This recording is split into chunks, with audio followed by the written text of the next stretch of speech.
wabarakatuh. Waalaikumsalam warahmatullahi wabarakatuh. Alhamdulillahirabbil alamin wa bihi nasta'in ala umuri dunya waddin.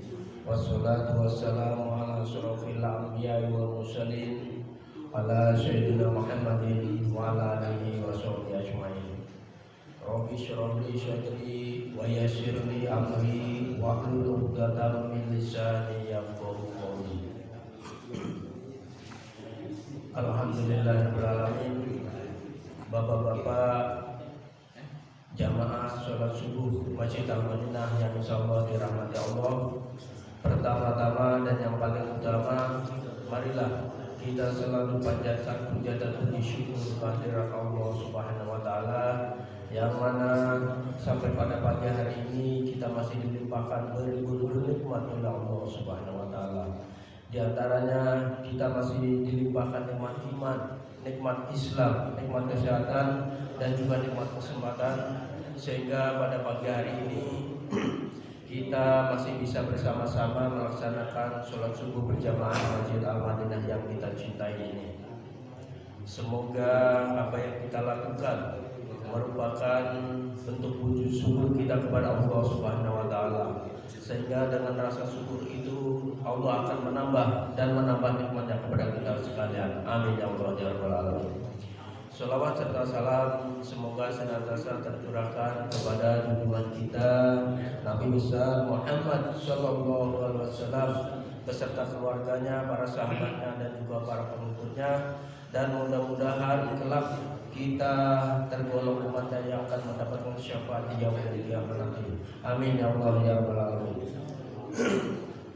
Bapak-bapak jamaah sholat subuh Masjid Al-Madinah yang dirahmati Allah, untuk pada pagi hari ini yang bertindak sebagai narasumber yaitu guru kita Bapak Ustadz Susanto, kami ucapkan selamat datang kembali di Indonesia setelah umroh, dan kepada Bapak Supriyatna mudah-mudahan diberikan pahala yang mabrurah oleh Allah Subhanahu wa taala.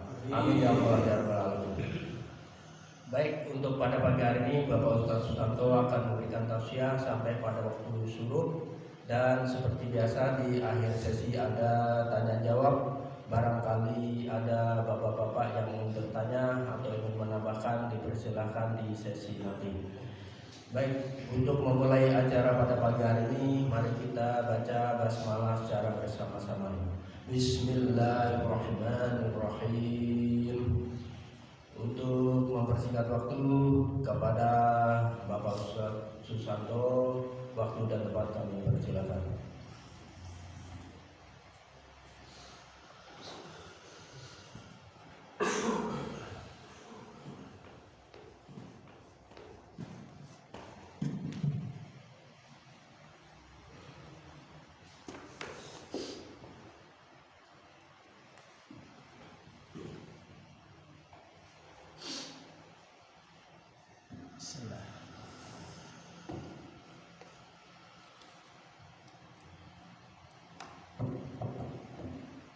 Assalamualaikum warahmatullahi wabarakatuh.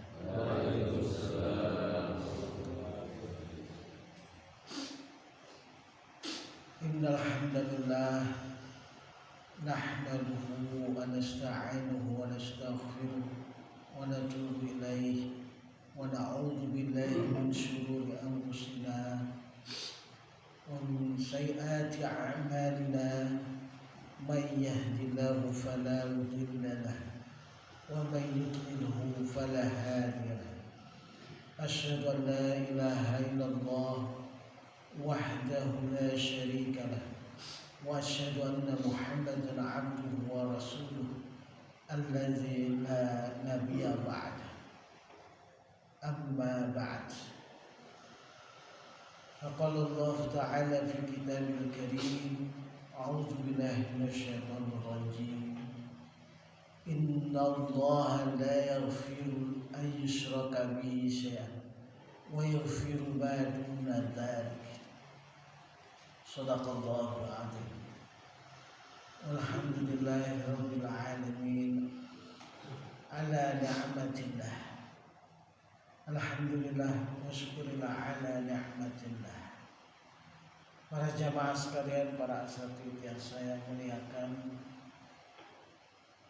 sudah selayaknya lah kita sebagai hamba Allah yang dhaif, yang lemah, mengucapkan puji syukur kehadirat Allah Subhanahu wa taala, yang mana pada kesempatan hari ini kita masih diberikan oleh Allah limpah nikmatnya, sehingga kita dapat berkumpul bertolabul ilmi, bermuwajahah dalam rangka menuntut ilmu dan juga memupuk persaudaraan di antara kita. Para jamaah sekalian, kita juga lupa mengucapkan salawat dan salam kepada Nabi besar, Nabi yang sangat mulia dan begitu akhlaknya dan begitu sabarnya dalam berdakwah menyampaikan kebenaran Islam, sehingga Islam itu akhirnya sampai pada kita. Dari menjauh di Arab, menjauh di tengah-tengah negeri gurun yang begitu panas dan begitu membutuhkan fisik yang kuat dan semangat atau himmah yang kuat pula untuk menyampaikan kebenaran Islam, ajaran wahyu, sehingga sampai kepada kita.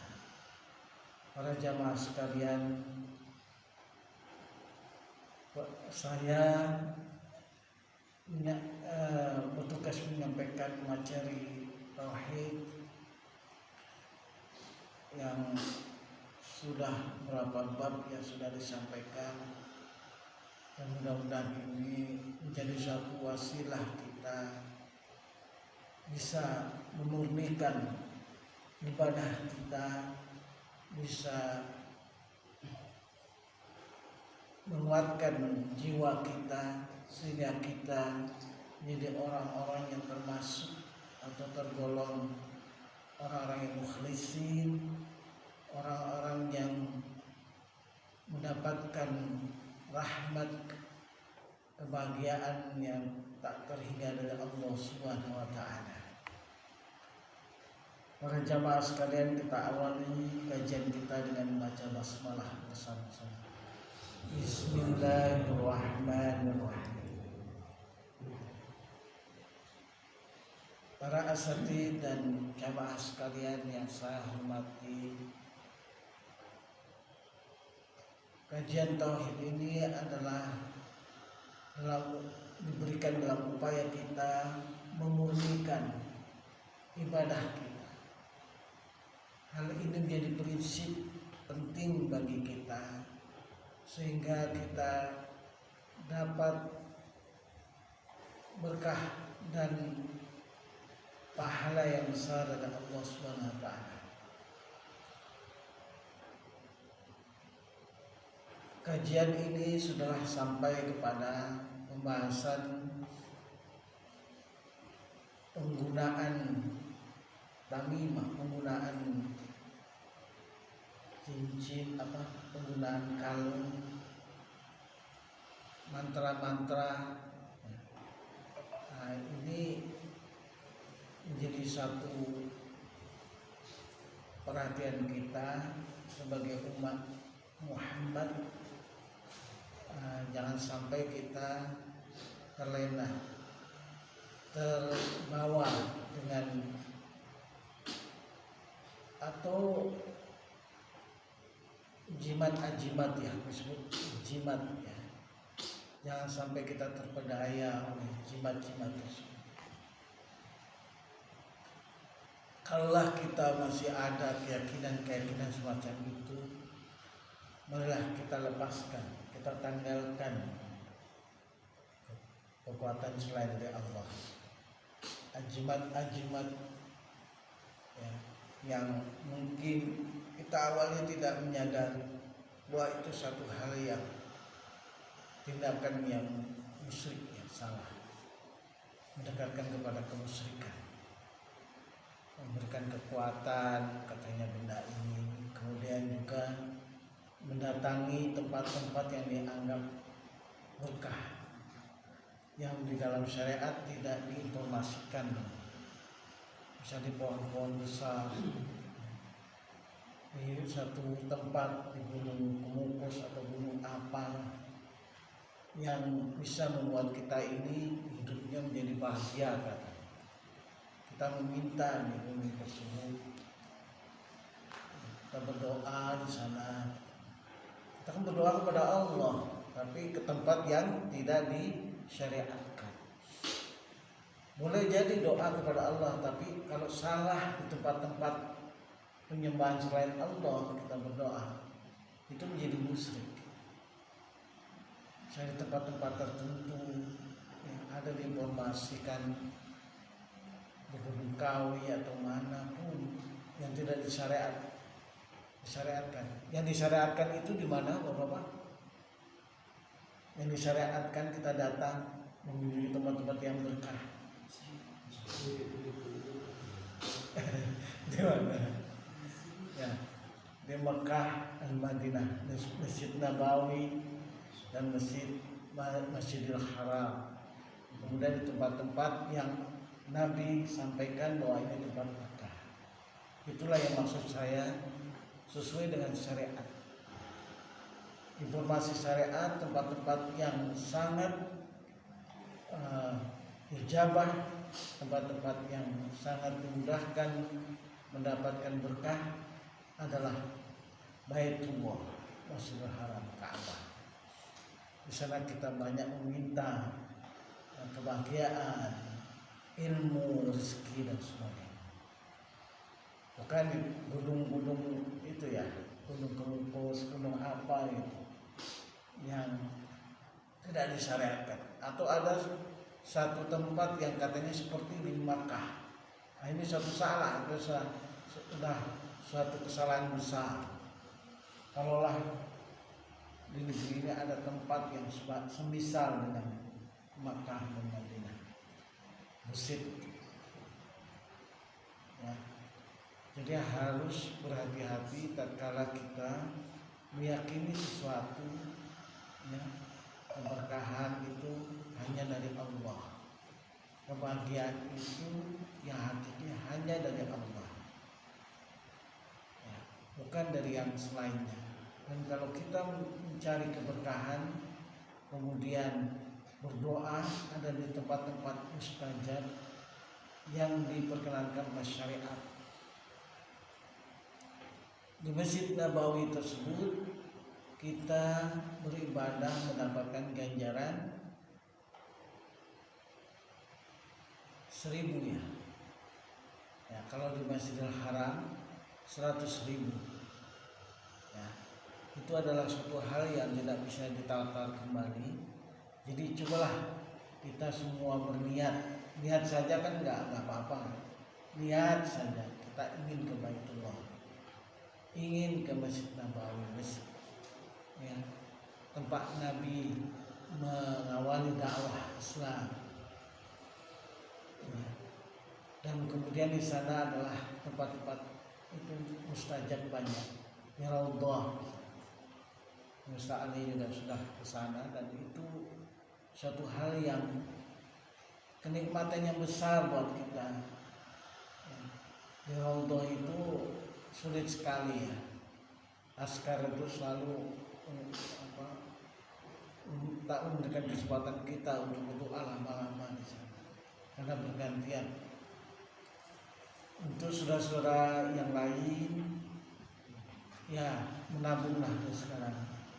Seperak 2 perak, insya Allah nanti sampai juga dengan niat kita dan Allah bantu kita ke Nabawi dan Mekah.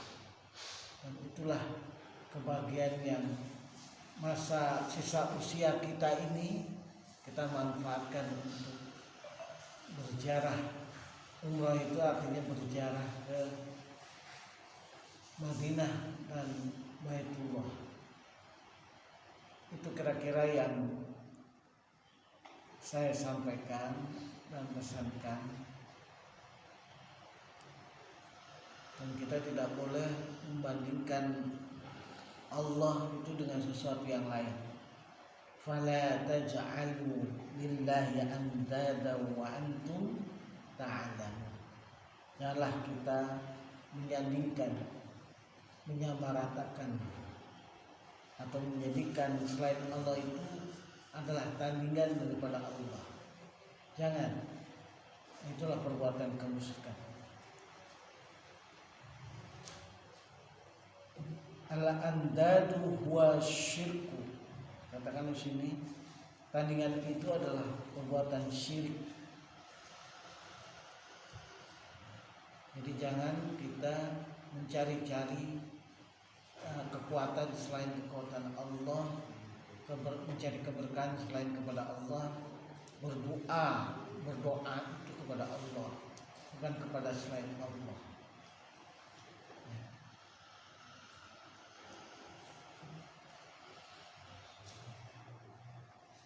Itulah apa kita perlunya mengucapkan salawat dan salam itu terus menerus, terutama di hari Jumat. Kita sangat berkenankan sekali untuk bersalawat kepada Nabi Sallallahu Alaihi Wasallam. Ucapan terus, Allahumma sholli ala Muhammad wa ala ali Muhammad. Allahumma sholli ala Muhammad wa ala ali Muhammad. Kemudian tatkala kita mendengar nama Muhammad disebut, maka kita menyebut namanya Sallallahu Alaihi Wasallam. Jadi jangan sampai kita diam aja mendengar nama Nabi diucapkan, kita diam saja. Nah, kita di dunia ini adalah hidup untuk mengumpulkan poin-poin kebaikan. Di setiap detik, setiap saat kita upayakan untuk kita ini mengumpulkan pundi-pundi kebaikan, poin-poin kebaikan. Jangan sampai kita lewatkan. Seperti bertolabul ilmi, berdoa, berzikir, itu semua adalah yang memberikan nilai pada kita, value untuk kita mendapatkan keberkahan, mendapatkan keselamatan dunia dan akhirat. Itu semua asalkan kita adalah orang-orang yang termasuk yakinan shadiqan, keyakinan yang benar. Kalau keyakinan yang salah, ya sudah, kita tidak mencapai kebaikan.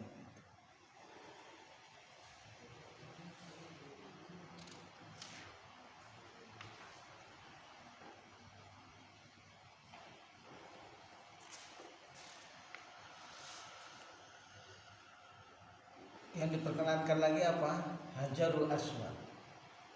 Hajarul Aswad itu diperkenankan oleh Allah, oleh Rasul pernah mencium Hajarul Aswad. Hajarul Aswad itu apa? Batu yang tadinya warnanya tidak seperti sekarang. Apa Pak Irwan yang sudah kesana juga? Batu itu tadinya putih kan, putih sekarang hitam warnanya. Kenapa itu? Ya, bisa berdosa-dosa manusia ya. Begitu jutaan orang di Mekah Al-Mukarramah, kemudian banyak yang memegang, mencium. Nah, itu representasi dari banyaknya dosa anak Adam. Itu batu itu diambil dari mana itu? Dari surga, ya, turun dari surga oleh malaikat Jibril untuk diletakkan di Ka'bah sebagai penutup lubang yang kurang ya, pada masa Ibrahim. Dan itu diperkenankan kita menciumnya, tapi tidak usah memaksakan diri. Kalaulah kita tidak bisa, maka disarankan oleh Nabi memberi isyarat tangan kita, memberi isyarat di lampu hijau kalau sudah sejajar, sebagaimana mengawali bacaan kita bertawaf, Bismillahirrahmanirrahim. kita melambaikan tangan kita.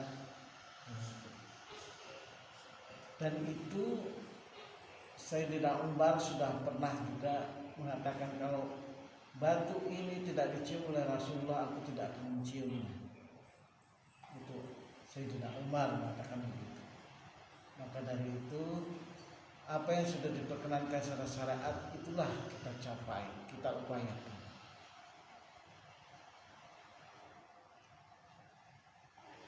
Sepakat kan Pak untuk menabung mulai hari ini? Menabung ya, menabung apalagi yang sudah ada, jangan sampai menunda-nunda. Sekarang ini makin lama makin naik biayanya. Kecuali kalau mau backmaker itu risiko ya. Kalau dengan travel itu bisa hampir ya, ada masih 25, 26, 28, tapi tergantung fasilitas program ini. Yang Maria. Iya. Kalau sudah dipanggil, Allah akan mampukan kita, Yang dipanggil itu bukan kaya dan miskin, tapi Allah sendiri yang memanggilnya. Allah sendiri yang memampukan kita. Ya walaupun fasilitasnya kurang, yang penting kita semangatnya kuat ke sana, nyampe ke tanah suci, itu aja. Tidak mesti harus berbintang 5 hotelnya, tidak harus begini begitu, tidak, yang penting nyampe ke sana, ibadah dan ibadah tersebut adalah namanya itu kafaah itu kekuatan fisik kita. Jangan sampai kita sudah tua renta baru ke sana, nah itu menjadikan gangguan tersendiri. Jadi berkunjung ke Baitullah, berkunjung ke Madinah itu dalam usia yang cukup, kita masih memiliki kemampuan untuk beribadah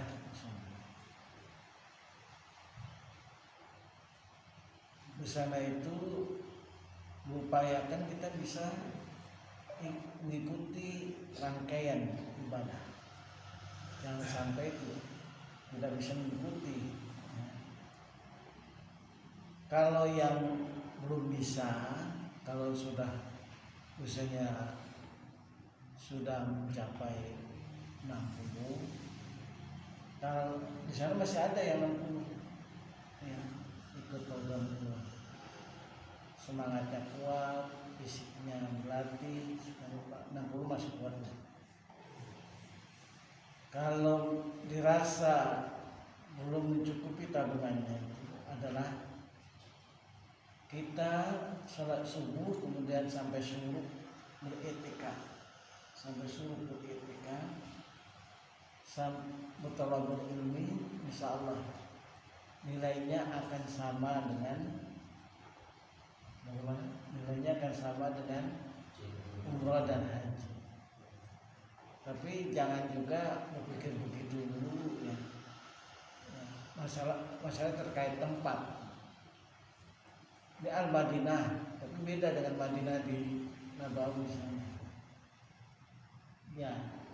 Tapi kalau untuk mendapatkan nilai yang kira-kira bisa dicapai, yaitu sesudah sholat subuh kita sampai subuh, kemudian kita i'tikaf bertolabur ilmi, insyaallah. Ya. Para jamaah sekalian, inti daripada Tauhid ini di awal mukadimah itu adalah kajiannya kita mengenal Allah. Dalam rangka mengenal Allah itu supaya kita beribadah itu yakin dengan Allah. Di dalam mengenal Allah ada 2 cara. Dengan apa? Dengan ciptaannya dan dengan Al-Quran, ayatul kauniyah ayatul qauliyah. Qauliyah itu adalah yang kita baca di dalam Al-Quran. Kita buka informasi di dalam Al-Quran. Kemudian ayatul qauliyah itu adalah gejala-gejala atau peristiwa-peristiwa yang kita lihat dari ciptaannya, alam semesta. Terjadinya siang dan malam. Terjadinya siang dan malam. Waqtilafil laili wan nahar la ayatil ulil albab. Terjadinya siang dan malam itu merupakan satu bukti adanya Rabb, adanya Tuhan kita, Allah Subhanahu wa taala. Malam dan siang. Waqtilafil laili wan nahar la ayatil ulil albab. Alladzina yadhkuruna Allaha qiyaman wa qu'udan wa 'ala junubihim wa yatafakkarun. Dan kita berpikir tentang ciptaan Allah. Dan ingat bahwa pada waktu-waktu subuh itu ada angin yang memberikan kesehatan pada kita. Nah, dan saya baru tahu gitu. Tidak ada angin semilir yang memberikan pengaruh kesehatan pada tubuh kita. Jadi upayakan kalau kita tidak sakit, kita sholat bersama.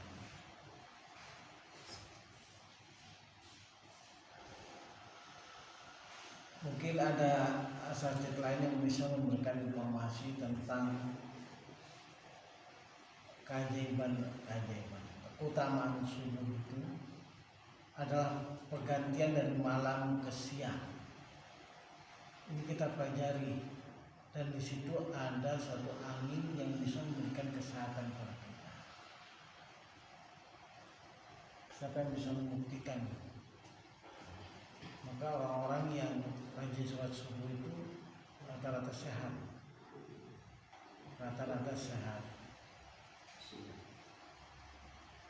Rata-rata diberikan kecerdasan. Nah, rata-rata sehat. Coba ada kayak merasakan itu? Hah? Oh, ngerasain aja. Ada satu ceramah mengatakan ada angin sendiri yang memberikan kesehatan.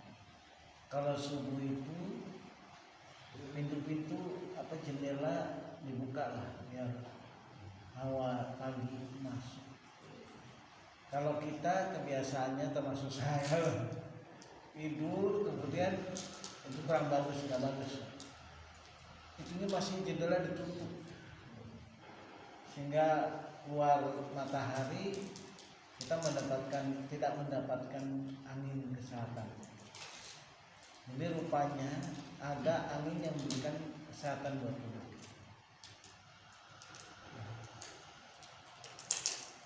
Sekarang saya diomelin kalau masih makan banyak. Karena menyangkut masalah kesehatan.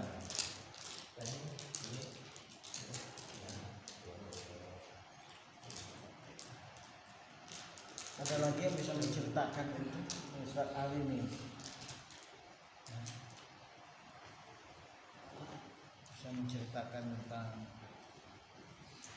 gejala-gejala alam yang memberikan kesehatan.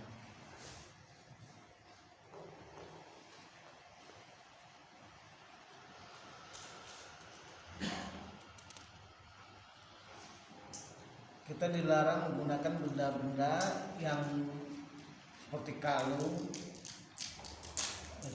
gelang yang dianggap cincin, yang dianggap mempunyai suatu kekuatan.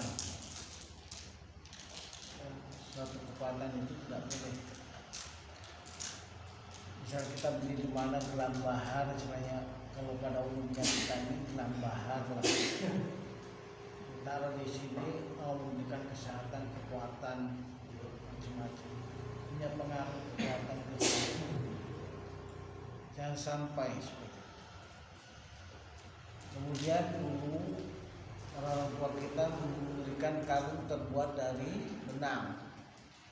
Terus di tengahnya ada tulisan mantra tertentu. Kalaulah tulisan Al-Quran masih debatable ya. Kalau tulisan mantra tertentu ini udah jelas salah. Memberikan perlindungan, kekuatan dari mara bahaya. Nah, kita punya keyakinan itu. Ini dilepaslah sekarang. Kalau Nabi lihat, kalau seandainya Nabi masih ada, itu ditarik, potong, diputus. Yang hanya boleh itu adalah ruqyah syar'i, ya, mantra-mantra Al-Quran. Kita dari Al-Quran.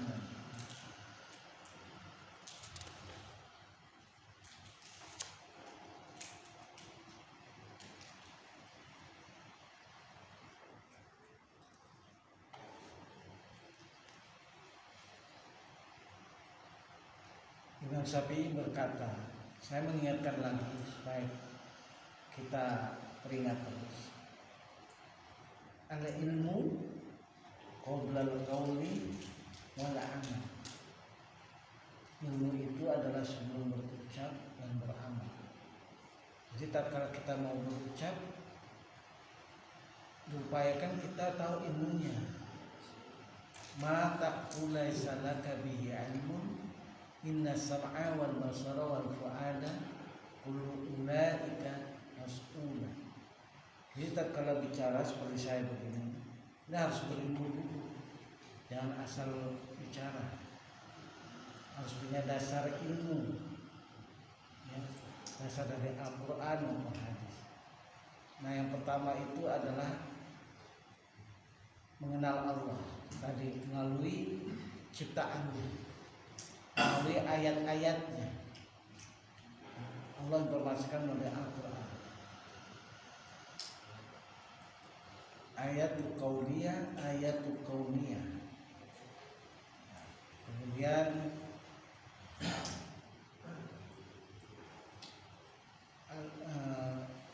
mengenal Islam dengan dalil-dalilnya. Mengenal Islam dengan dalil-dalilnya itu, coba sebutkan salah satu dalil yang mengatakan bahwa Islam itu agama yang benar, agama yang benar, paling benar. Nah, kita belajar di situ. Ma'rifatul dinul Islamul adillah. Mengenal Allah dengan dalil, mengenal Allah dengan dalil-dalilnya, mengenal dinul Islam dengan dalil-dalilnya. Apa yang menyebabkan kita memilih Islam? Inna dina 'indallahi Islam.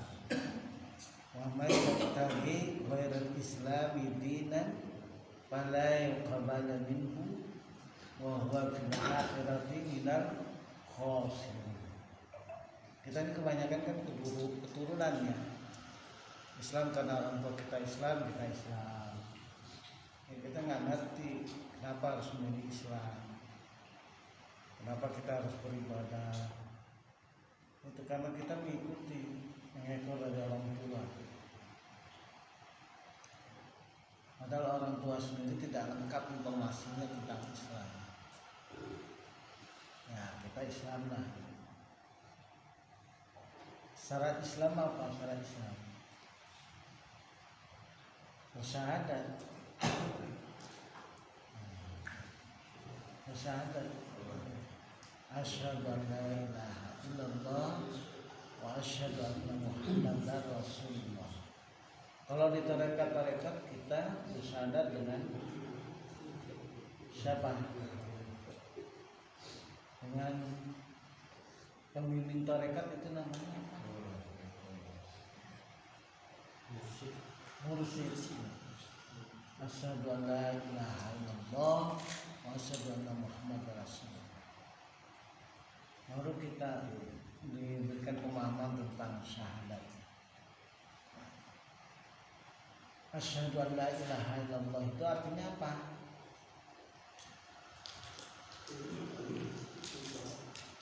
Asyhadu an la ilaha illallah wa asyhadu anna Muhammadar Rasulullah. Aku bersaksi bahwasanya tidak ada ilah kecuali Allah, dan aku bersaksi bahwasanya Nabi Muhammad itu adalah utusan Allah. Ini tidak bisa dipisahkan, kita yakin kepada Allah saja, tapi Muhammadnya ditinggalkan tidak bisa. Ini banyak agama-agama kepercayaan itu kan, percaya kepada Allah saja. Muhammadnya ditinggalkan, cara ibadahnya ditinggalkan. Saya nggak sholat menurut nenek moyang saya begitu.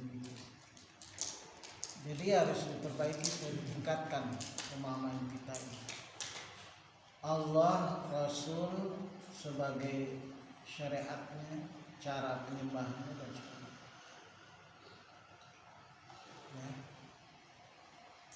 Yang ditinggalkan, wa asyhadu anna Muhammadar Rasulullah.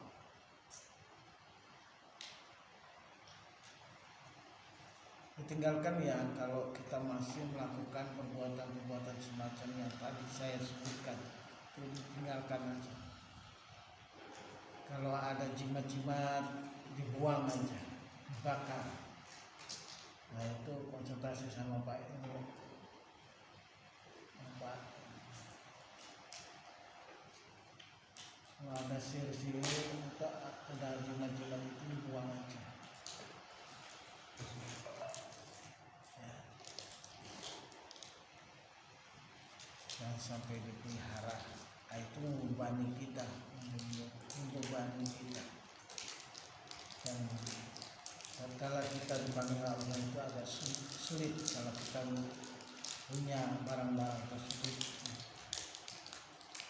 apalagi di dalam diri kita cepat dibuang aja. Nah, itu. Kalau Ustaz buang kalau masih ada di dalam jiwa diri kita, kita harus hanya kepada Allah saja, pasrah kepada Allah.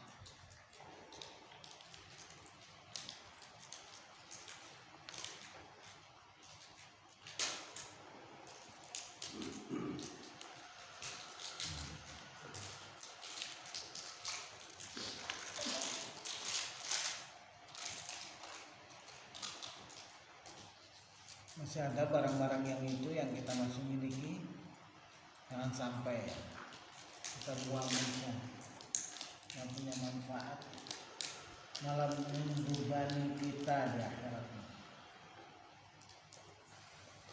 Kita hidup ini paling sampai 60 sampai 70 lah, nggak bakal lama.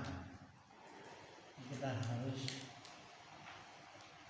membuang apa yang dilarang oleh Allah Subhanahu wa taala.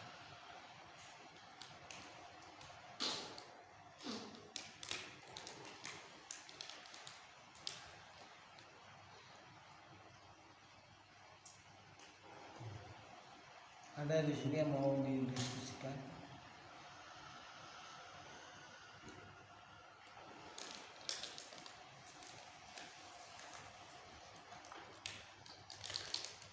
Kita berislam ini sampai penuh keyakinan di jiwa kita ini bahwa Islam itu benar.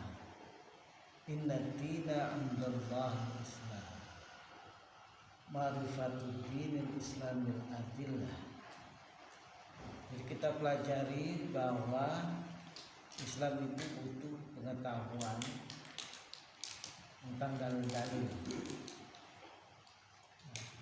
Wa may yattaqi ghairal islami dinan fala yuqbalu minhu fa huwa fil akhirati minal khasirin. Barang siapa mencari agama selain Islam, maka dia akan merugi di akhirat, termasuk orang-orang yang merugi. Nah, kalau bicara dengan tauhid, fa'lam annahu la ilaha illallah. Pelajarilah, kajilah. Fa'lam annahu la ilaha illallah. Jadi kita pelajarilah tauhid itu. Ya nggak apa-apa yang udah dipelajari awalnya, misalnya sifat 20 asal meyakini dengan baik dan benar.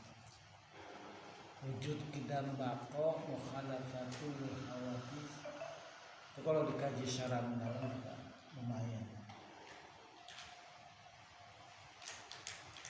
Jadi kita harus yakin dengan adanya Allah, yakin bahwa yang mengatur alam semesta ini Allah, yang memberikan rezeki kepada kita dan perlindungan itu adalah Allah, bukan yang lainnya.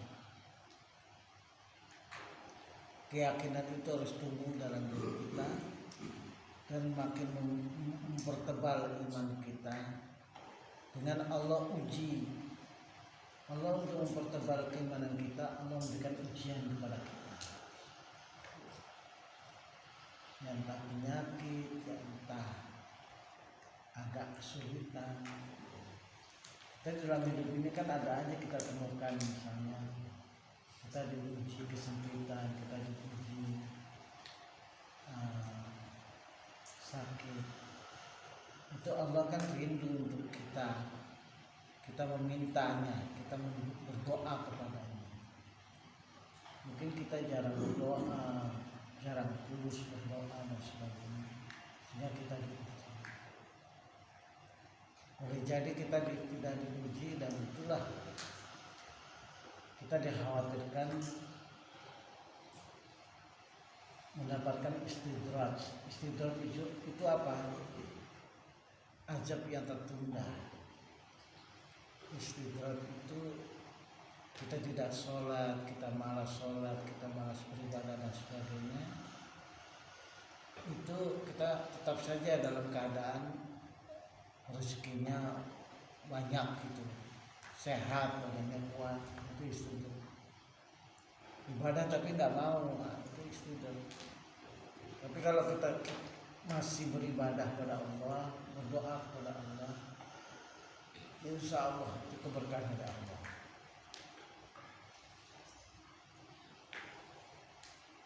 Ada yang mau ditanyakan kan? Sudah masuk surut Pak? Nah, 5 menit lagi. Istidraj itu azab yang tertunda.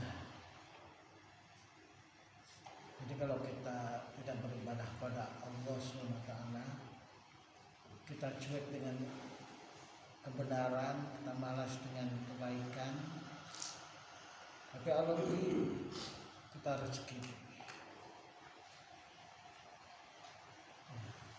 Kalaulah kita mengalami kesulitan, kita berdoa kepada Allah. Itu mempertebal keyakinan kita. Kita diberi sakit, itu mempertebal keimanan kita.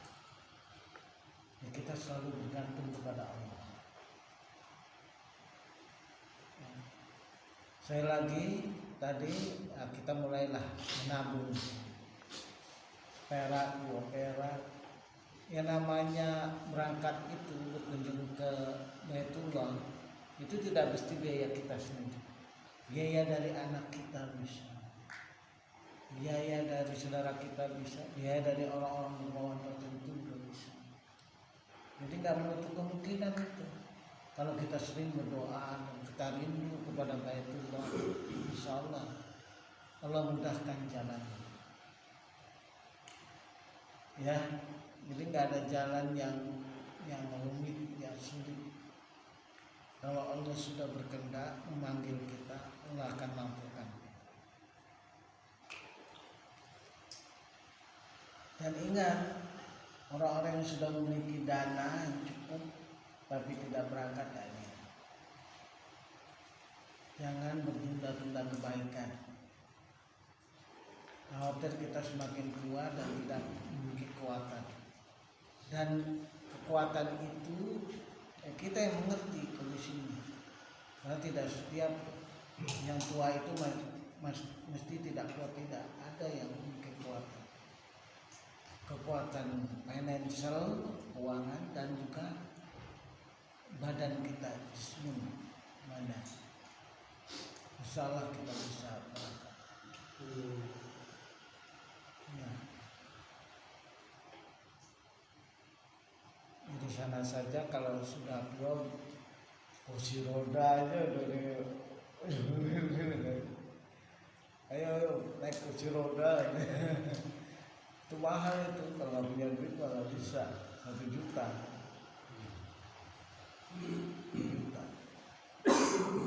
Ada kursi roda untuk tawaf, untuk sa'i.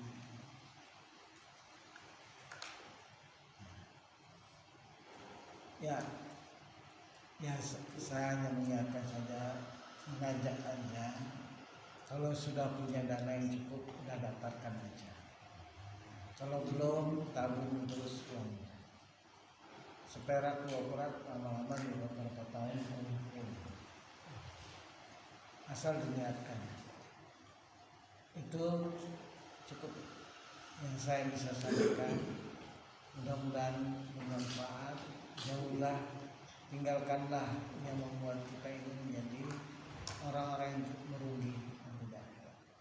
Kita jauhkan jimat-jimat, keyakinan pada benda yang tidak benar, kemudian mendatangi tempat-tempat yang tidak disyariatkan oleh Allah. Wabillahi taufiq wal hidayah. Wassalamualaikum warahmatullahi wabarakatuh. Waalaikumsalam.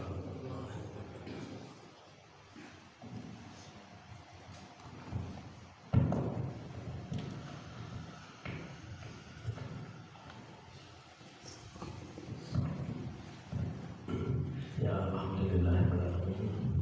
Demikian tadi tausiah dari guru kita Bapak Ustaz Santo. Mudah-mudahan apa yang disampaikan bisa bermanfaat untuk kita semua, bisa menambah keimanan dan ketakwaan kita kepada Allah Subhanahu wa taala. Dan semoga apa yang kita lakukan pada pagi hari ini bertolakul ilmi daripada subuh sampai terbit merupakan bentuk wujud zikir kita kepada Allah Subhanahu wa taala. Sehingga sesuai dengan apa yang disampaikan yang diriwayatkan oleh Anas bin Malik bahwasanya Rasulullah bersabda, barang siapa sholat subuh berjamaah lalu ia duduk sambil berzikir kepada Allah sampai terbit pada matahari, lalu ia mengerjakan sholat 2 rakaat, maka baginya pahala